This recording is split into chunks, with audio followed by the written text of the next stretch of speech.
अस्सलामुअलैकुम वरहमतुल्लाहि वबरकातुहू। स्टूडेंट्स, आपकी जो मुतालिया पाकिस्तान की किताब है जो पूरे पंजाब में पढ़ाई जा रही है, पंजाब बोर्ड में सेकेंड ईयर की, आपको पता है लास्ट ईयर 2022 में चेंज हुई थी। तो इसके सेकंड चैप्टर का एक टॉपिक मैं आपको आज पढ़ा रहा हूँ, ठीक है। तो ये टॉपिक इंशाल्लाह आपको कोई टीचर इस तरह नहीं पढ़ाएगा, मैं आपको जिस सीखने से पढ़ा रहा हूँ। ये टॉपिक जो है आपका सेकंड चैप्टर आपका जो है सियासी और आइनी इर्तिका, इसका टॉपिक है वफाकी हुकूमत का ढांचा, यानी स्ट्रक्चर ऑफ फेडरल गवर्नमेंट, ठीक है। अब फेडरल गवर्नमेंट क्या होती है ये आपको बताऊंगा, उसके बाद ये बताऊंगा उसका ढांचा, यानी वो किस तरह काम कर रही है, उसकी वर्किंग क्या है, ठीक है। ये लॉन्ग क्वेश्चन आपकी एक्सरसाइज में लॉन्ग क्वेश्चन आया है, क्वेश्चन नंबर 7, तो उस लिहाज से भी ये इंपॉर्टेंट है। इसके साथ ही एक और टॉपिक है जिसका लिंक है सूबाई हुकूमत का ढांचा, यानी पाकिस्तान में दो तरह की हुकूमतें हैं, एक वफाकी है और एक सूबाई है। अब सबसे पहले हम ये डिफाइन करेंगे कि सूबाई हुकूमत कहते हैं किसे, वफाकी हुकूमत किसे कहते हैं। ये देखें पाकिस्तान का मैप अगर आप देखें तो इसके 4 मेन जो सूबे हैं, जो सूबों में गवर्नमेंट होगी उसको कहेंगे हम सूबाई गवर्नमेंट, ठीक है, सूबे से सूबाई गवर्नमेंट। और जो फेडरल कैपिटल में, यानी पाकिस्तान का कैपिटल एक ही है इस्लामाबाद, उसमें जो हुकूमत होगी उसको कहेंगे वफाकी हुकूमत, यानी कि फेडरल हुकूमत, ठीक है। फेडरल हुकूमत इस्लामाबाद में होती है और ये पूरे मुल्क को चला रही होती है, बाकी सूबों को भी देखती है मामलात उसके, ठीक है। तो इस्लामाबाद में जो ऑफिस होते हैं दो तरह के हैं, देखें, एक तो है सेनेट और एक है कौमी असम्बली, ठीक है। उसके अलावा देखें सदर पाकिस्तान जो होते हैं उनका ऑफिस होता है ऐवान सदर के नाम से, और फिर वज़ीर आज़म साहब का ऑफिस होता है जिसको कहते हैं वज़ीर आज़म हाउस। अब देखिए सबसे पहले अगर आप देखें वफाकी हुकूमत का ढांचा जो ये स्ट्रक्चर है, इसमें सबसे हाईएस्ट रैंक जो है वो सदर पाकिस्तान का है। सदर पाकिस्तान कौन होते हैं? मुल्क के सरबरा, पूरे मुल्क के सरबरा, वो कौन हो गए?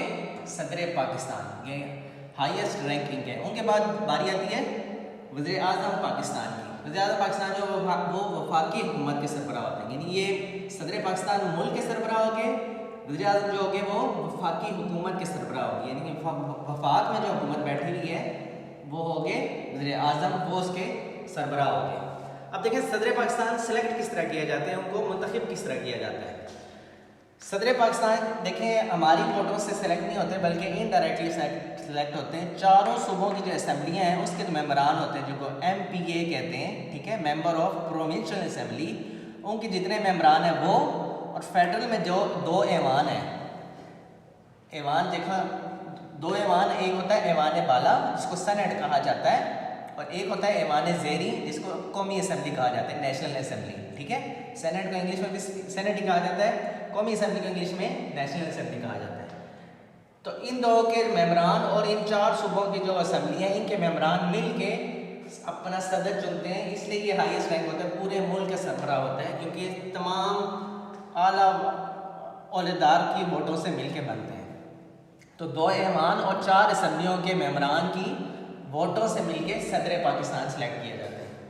अब वज़ीर आज़म जो होते हैं वो कौमी असम्बली के, यानी ऐवान ज़ेरी के जो वोटर्स होते हैं उनसे मिलके बनते हैं, यानी MPA MNA जो होते हैं मेम्बरान ऑफ नेशनल असम्बली, उसकी जो अक्सरियत होगी वो अपनी गवर्नमेंट बनाती है और वो फिर अपना वज़ीर आज़म चुनते हैं। आपको पता है असम्बलियों में 2 तरह के सीटें होती हैं, एक अपोजिशन की सीटें होती हैं और एक गवर्नमेंट की होती है। तो अपोजिशन जिनकी वोटें कम होती हैं वो अपोजिशन में बैठेंगे और अपना जो लीडर चुनेंगे उनको अपोजिशन लीडर कहा जाता है, जबकि जिनकी वोटें सबसे ज़्यादा होंगी वो अपनी गवर्नमेंट बनाएंगे, चाहे कोalition से बनाए चाहे अकेले बनाए, वो होंगे वज़ीर आज़म।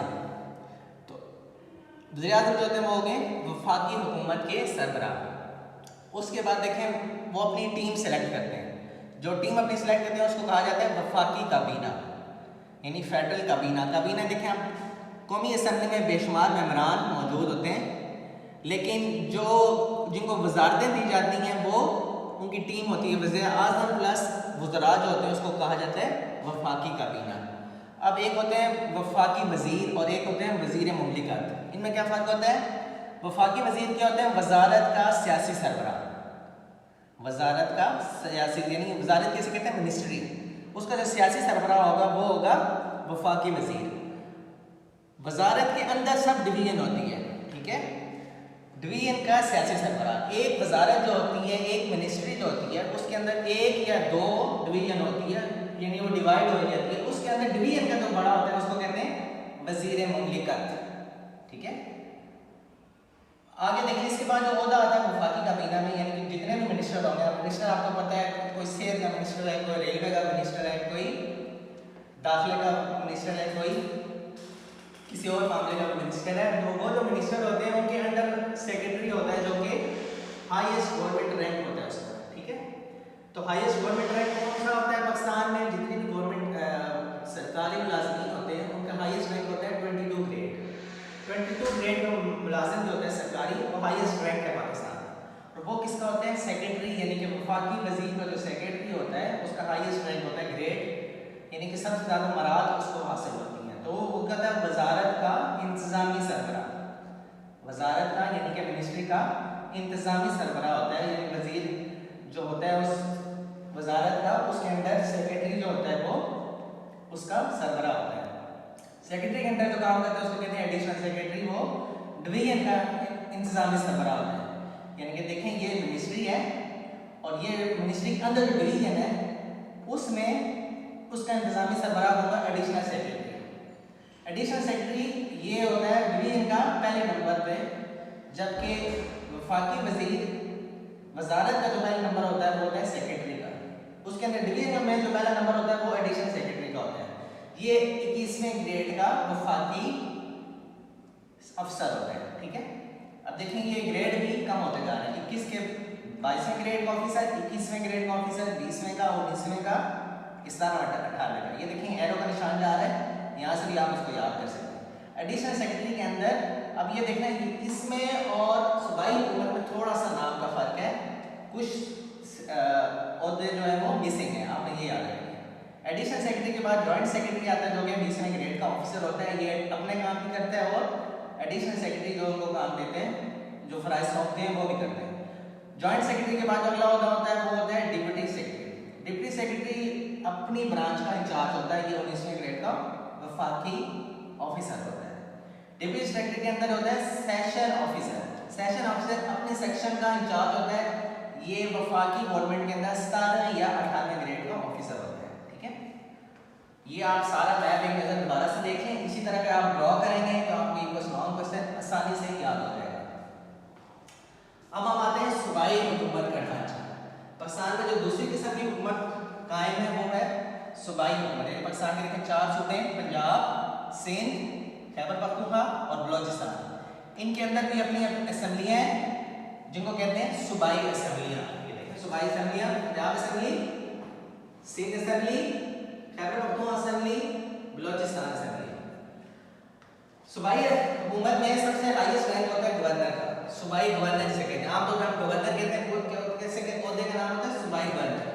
अब देखें यहाँ पे सबसे हाईएस्ट रैंक जो है वो सदर पाकिस्तान का है और यहाँ सूबे में सबसे हाईएस्ट रैंक है गवर्नर का। गवर्नर को सिलेक्ट कौन करता है? गवर्नर सूबाई हुकूमत का सरबराह होता है। सदर पाकिस्तान में आप देखें मुल्क का सरबराह होता है, सूबाई गवर्नर जो होता है वो सूबे का सरबराह होता है। सूबाई गवर्नर को देखें हमारी वोटों से सिलेक्ट नहीं होते बल्कि सदर पाकिस्तान खुद सिलेक्ट करते हैं उनको। ठीक है, सूबे में जो हाईएस्ट रैंक होता है गवर्नर, उनको सदर पाकिस्तान सिलेक्ट करते हैं ताकि उस सूबे को वो देखभाल सके। ठीक है, वो उस सूबे में सदर पाकिस्तान की नुमाइंदगी करता है। ठीक है, और वज़ीर आला उनके अंडर जो काम करते हैं वो उनके साथ में मिलकर काम करते हैं।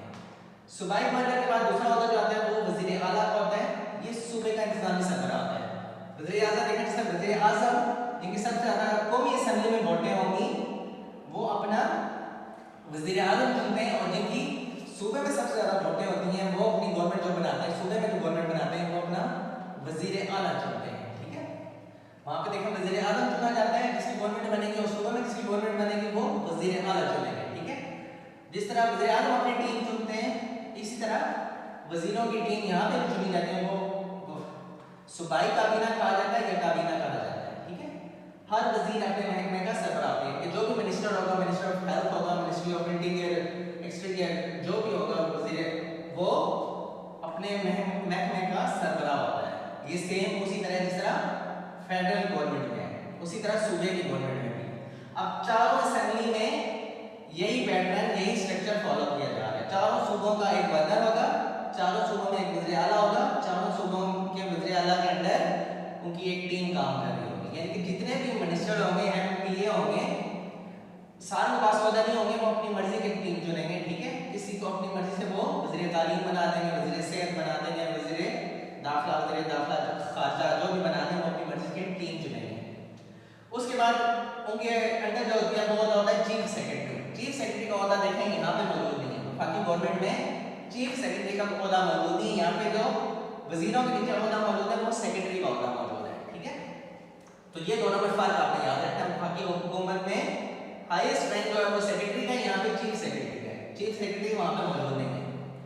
ये इंतजामी अमूर के लिए सूबे का सरबराह होता है, इंतजामी अमूर के लिए सूबे का सरबराह। उसके बाद यहाँ पे दूसरे नंबर पे सेक्रेटरी का होता है। यहाँ पे सेक्रेटरी देखें, पहले नंबर पे 22वें ग्रेड का ऑफिसर, यहाँ पे सेक्रेटरी दूसरे नंबर पे जो कि 20वें ग्रेड का ऑफिसर है। 20वें ग्रेड का सूबाई ऑफिसर है, सरकारी मुलाजिम है 20वें ग्रेड का। यहाँ पे 22वें ग्रेड का होता है, हाईएस्ट रैंक है। यहाँ पे उसका तीसरा रैंक होता है, यानी कि 20वें ग्रेड का ऑफिसर होता है। उसके बाद एडिशनल सेक्रेटरी यहाँ पे भी मौजूद है। यहाँ के एडिशनल सेक्रेटरी में ये फर्क है, ये 21वें ग्रेड का ऑफिसर होगा और यहाँ पे ये 19वें ग्रेड का ऑफिसर है सूबे में। दूसरा यहाँ पे भी ये देखें, यहाँ पे जॉइंट सेक्रेटरी जो है सूबे में जॉइंट सेक्रेटरी का ओहदा नहीं होता, ठीक है, आपने ये याद रखना है। जॉइंट सेक्रेटरी का ओहदा सूबे की गवर्नमेंट में नहीं होता। जबकि डिप्टी सेक्रेटरी जो यहाँ वफाक में मौजूद है, इस्लामाबाद में मौजूद है, कैपिटल में, वो यहाँ पे भी मौजूद है। यहाँ पे भी इसका 18वां ग्रेड होगा या 19वां ग्रेड होगा। तो देखें, फेडरल में इसका 19वां ग्रेड है, सूबे में इसका या 18वां होगा या 19वां ग्रेड होगा, ठीक है। ये तकरीबन सेम ही है। सेशन ऑफिसर यहाँ पे भी है और यहाँ पे भी है, ये दोनों सेम चीजें। ये अपने सेक्शन का इंचार्ज होता है। ये देखें, जितने ऊपर से काम आते हैं वो अपना भी काम करते हैं और अपने से ऊपर वाले होते हैं जो उनको काम दिया सौंपा जाता है वो भी करते हैं। यानी यहाँ भी स्टार में 18वां ग्रेड का ऑफिसर है और यहाँ पे भी स्टार में 18वां ग्रेड का ऑफिसर है। यानी पूरे सूबे में ये टीम एक होती है जो पूरे सूबे की वजारत को चला रहे होते हैं। इस मैप को एक दोबारा से देखें, ये देखिए एरो का निशान आपने याद रखना है और ये मेन इसकी हेडिंग है। इस तरह अगर आप याद रखेंगे तो ये सवाल आपको अच्छी तरह याद होगा। ये लॉन्ग क्वेश्चन अटेम्प्ट करते टाइम अगर ये भी आप इसके साथ लिख दें तो आपके 8 नंबर जो अच्छे तरह आ सकते हैं। अगर सिर्फ इसी को अगर आप एक्सटेंड कर दें तब ये सवाल अच्छा आ सकता है। लेकिन यहाँ पे ये सवाल देखें एक्सरसाइज में मौजूद नहीं है, लेकिन इसकी इंपॉर्टेंस है। कल को आपको अगर यहाँ पे अटेम्प्ट ना भी कर सके पेपर में तो ये जनरल इन्फॉर्मेशन आपको आनी चाहिए कि चारों सूबों की असेंबलियों में हाईएस्ट रैंक कौन सा होता है और बाकी की गवर्नमेंट किस तरह काम कर रही है। चाहे आप प्रैक्टिकली इस गवर्नमेंट का हिस्सा बने, चाहे आप CBSS का इम्तिहान दें, कहीं आगे जनरल इन्फॉर्मेशन आपके पास ही होनी चाहिए। आपको ये